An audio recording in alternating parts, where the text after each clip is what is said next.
Ikalimang topic, mandatory ROTC. In a March 2023 survey, 42% of respondents said ROTC should be optional for senior high school, while 22% said ROTC should not be in the curriculum of the students at all. Also, Mr. Speaker, sa isa namang April 2023 survey of around 20,500 Catholic school students, 53% disagreed with reviving mandatory ROTC. Reasons include additional academic load, expenses for families, concerns about violence, hazing, bullying, corruption, and threats to safety, and conflict with religious beliefs. Mr. Speaker, sa parehong survey ng 20,500 Catholic school students, 19% were uncertain. Mr. Speaker, ang tanong natin, nasa listahan pa rin ba ng priority measures ng Marcos Jr. Admin ang panunumbalik ng mandatory ROTC?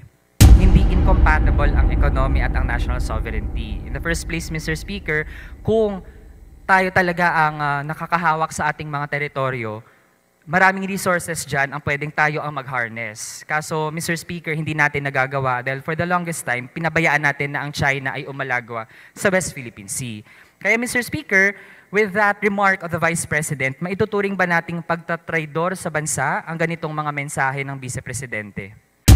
Bago ako magsimula sa aking interpellation, nais ko lang i-point out, Mr. Speaker, na sa session hall natin ngayon, nasa 53 lang ang bilang ng mga members ng House na nandito ngayon present. And I'm not sure if that extends due courtesy to the office of the President. Mr. Speaker, dagdag din bago ako mag-proceed, I ask the sponsor to answer my questions as briefly as possible. Kasi, Mr. Speaker, I have 13 topics that I would like to have discussed. At may mga executive offices din na hindi dumaan sa committee-level budget briefing. Pwede ko sanang naitanong ang aking mga questions sa OP, pero hindi nag-waive ng parliamentary courtesy ang Office of the President noong September 5, 2023. Dahil may klipong oras na meron tayo at marami ako itatanong, mainam na maging efficient po tayo, Mr. Speaker. Unang tanong po, Mr. Speaker, kung totoo na tayo ay para sa mahihirap at nagtitiyak tayo ng hustisya para sa inaapi, papanagutin ba ng Office of the President ang mga sangkot galing sa iba't ibang ahensya, kagaya ng NTF-ELCAC tsaka AFP, regarding the abduction and yung pag-present as fake rebel surrenderies ni Jed at Janila? We recall, Mr. Speaker, na ang presidente ay siyang chair ng NTF-ELCAC. So this is on him. Siya ay may command responsibility over NTF-ELCAC that held the press conference where Jed and Junila revealed to the Filipino people that the military abducted them. Mr. Speaker, again, may command responsibility din sa AFP na siyang nag-abduct kay Jed at Junila ang Pangulo. So, Mr. Speaker, what is the response of the sponsor? Ang sasagutin ko lamang po dyan, Mr. Speaker, ang Pangulo po ay seryoso sa mga ganitong bagay. At handa pong tignan at silipin itong mga reklamo po na ito para matugunan at maaksyonan sa lalong madaling panahon, Mr. Speaker. Mr. Speaker, nakukulangan po tayo sa ganong sagot kasi kung tumitindig tayo para sa hustisya, madali lang sumagot ng firm na oo. Kaya sa ngayon, Mr. Speaker, hindi natin nakikita ang sense of urgency ng Pangulo na panagutin ang kanyang task force at ang kanyang militar. Second topic, Mr. Speaker, on the reclamation ban. Mr. Speaker, nagpapatuloy pa rin ang reclamation sa Manila Bay. For example, ang reclamation project ng Argon Bay, subsidiary ng San Miguel Corporation, nagpapatuloy pa rin sa Navotas ang kanilang reclamation as monitored by Fisherfolk Organization Pamalakaya. Mr. Speaker, makikita rin mula sa Mall of Asia na nagpapatuloy ang reclamation sa Manila Bay. As of September 24, Mr. Speaker, ito yung ilan sa mga photos na nagpapatuloy yon. Mr. Speaker, naglabas na ba ng written order ang Pangulo banning reclamation projects in Manila Bay? Mr. Speaker, may moratorium po ang Office of the President para lahat po ng proyekto ay tumigil. And para sa impormasyon po at kaalaman ng aking kaibigan mula po sa Kabataan Party List, noong linggo po, nasa Manila Bay po ako, kasama ko po ang aking pamilya. Wala po ako nakitang activities po ng dredging or operations or reclamation dahil inikot po namin ang Manila Bay noong araw po na yon, Mr. Speaker. Mr. Speaker, marahil ay ibang anggulo ang nakita ng butihing sponsor at para magkaroon ng pangil ang verbal order ng Pangulo, ang kailangan po ay written order, Mr. Speaker. At dagdag pa, Mr. Speaker, kapakanan din ng mga komunidad na apektado ng reclamation ang ipinaglalaban ni Jed at Janila, Mr. Speaker. Kaya muli po, kung hindi pa naglalabas ng written order, kailan po balak maglabas ng Office of the President ng written order banning reclamation projects in Manila Bay? Ito po ay may mga proseso, Ginoong Speaker, na sinusunod din ng Office of the President. Hindi po porket siya po ang Pangulo at siya po ang Commander-in-Chief ay dapat gawin niya na kaagad-agad at gumawa ng mga desisyon. Ang punupunto lang po namin dito ay kailangan pong pag-aralan at bigyan din po pakinggan. Narinig po yung panig po ng dalawang nagrereklamo. Kailangan din po pakinggan ang panig ng militar, ng pulis, para po ma-weigh ito ng Pangulo at makapagdesisyon. Mr. Speaker. Mr. Speaker, kung hindi magko-commit ang Pangulo na maglabas ng written order, malinaw sa ngayon na hanggang salita pa lang ang Pangulo pagdating sa pagpapatigil ng mapanirang reclamation sa Manila Bay. Kung nagawa po na kahit nag-o-object ang economic managers ay naglabas ng price cap sa presyo ng bigas, tiyak po tayo kaya yung gawin ng Pangulo pagdating sa reclamation. And Mr. Speaker, kung hindi po agad napapakinggan ng Pangulo ang testimonya mismo ng mga biktima ng AFP, then it shows kung kanino po pumapaling ang Pangulo. Third topic, Mr. Speaker, relations ng Vice President sa China. Bahagi po ng message ng Vice President sa China on its 74th founding anniversary, and I quote, "We hope that our partnership will prosper, especially in the areas of agriculture, trade, investment, science and technology, and people-to-people relations." End of quote.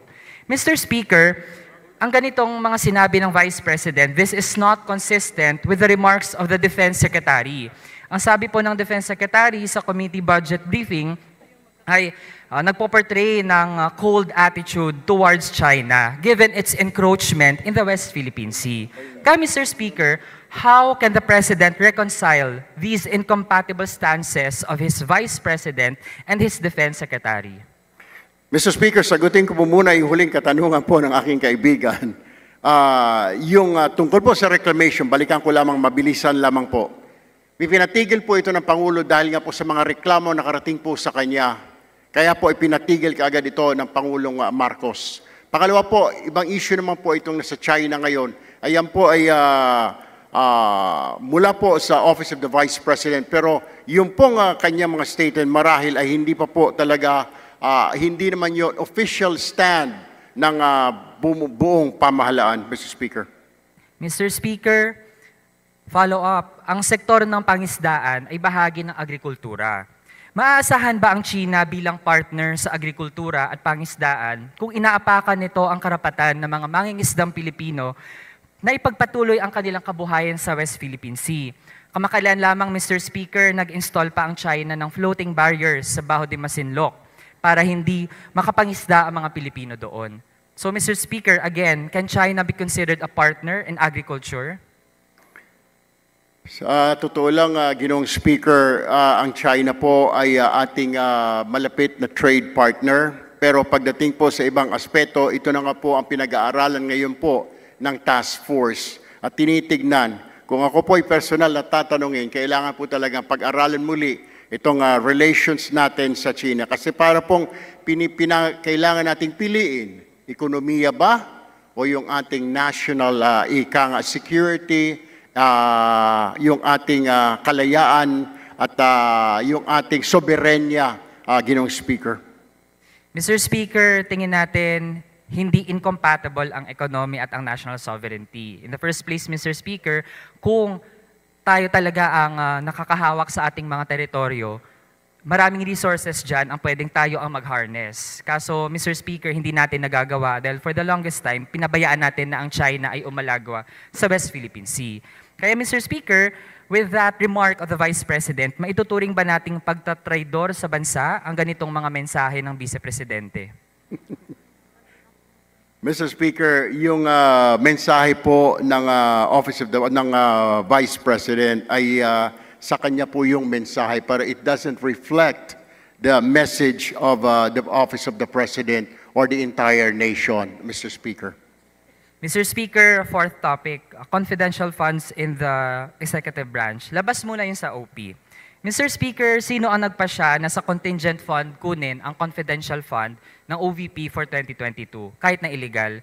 Is it the Office of the President or DBM? Inapprove po ng Pangulo yan, Mr. Speaker, dahil yan po ay covered ng good governance and social services. Kaya po, na-approve po yan ng Office of the President, Okay. Mr. Speaker. Okay. Mr. Speaker, yung 125 million pesos in 2022, nagastos po siya in 11 days. Can the sponsor confirm? Ang makakasagot niya, Mr. Speaker, at kumpleto ang detalye ay ang Commission on Audit at hindi po ang tanggapan ng Pangulo, Mr. Speaker. Pero Mr. Speaker, kahapon nabanggit na rin naman through the sponsor of the COA budget na 11 days na gastos. Mr. Speaker, kung ikukumpara natin, magkano ang confidential fund ng Philippine Coast Guard noong 2022? Ang intelligence fund ng Philippine Coast Guard ay nasa 10 million pesos, Mr. Speaker. So Mr. Speaker, walang confidential fund pero may intelligence fund na 10 million isang taon. Napakababa po nun compared sa 125 million ng OVP. Mr. Speaker, sige, para mas ma-compare pa natin, gawin po nating 11 years. So kung 10 million per year, in the past 11 years, ibig sabihin from 2013 to 2023, ano ang total na intelligence fund ng Philippine Coast Guard? Kung ito po ay 10 million every year at sinasabi ho ninyo ay 11 years, yan po ay about aabot po sa 110 million.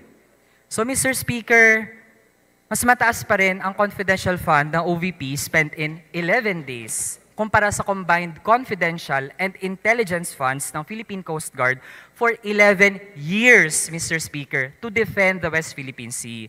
No wonder inangkinan ng China ang West Philippine Sea using its 9-dash line, naging 10-dash line. Mamaya baka maging 11-dash line na po yan, Mr. Speaker.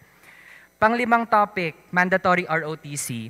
In a March 2023 survey, 42% of respondents said ROTC should be optional for senior high school, while 22% said ROTC should not be in the curriculum of the students at all.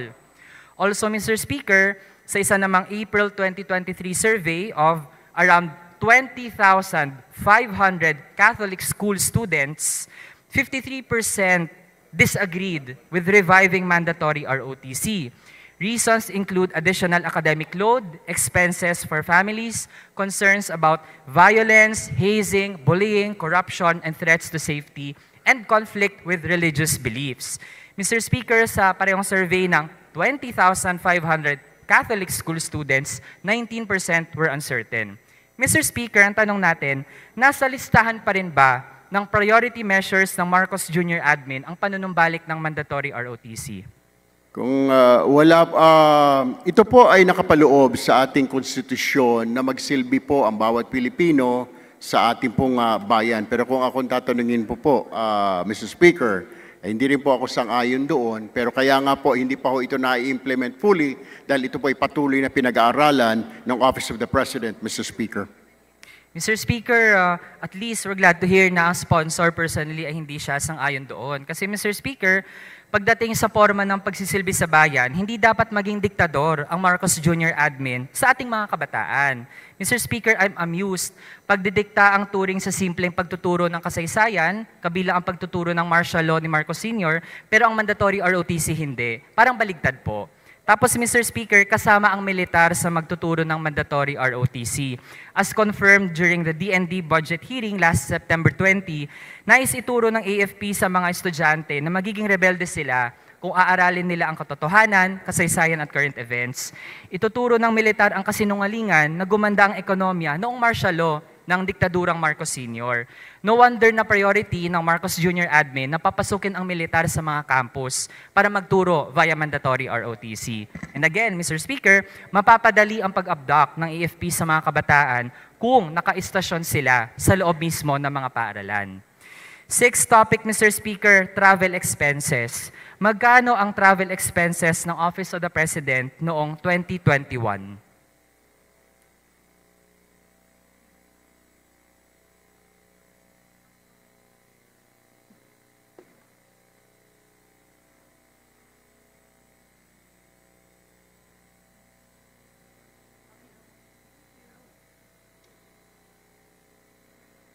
Mr. Speaker, may I ask for a 1-minute break? Session suspended. Hindi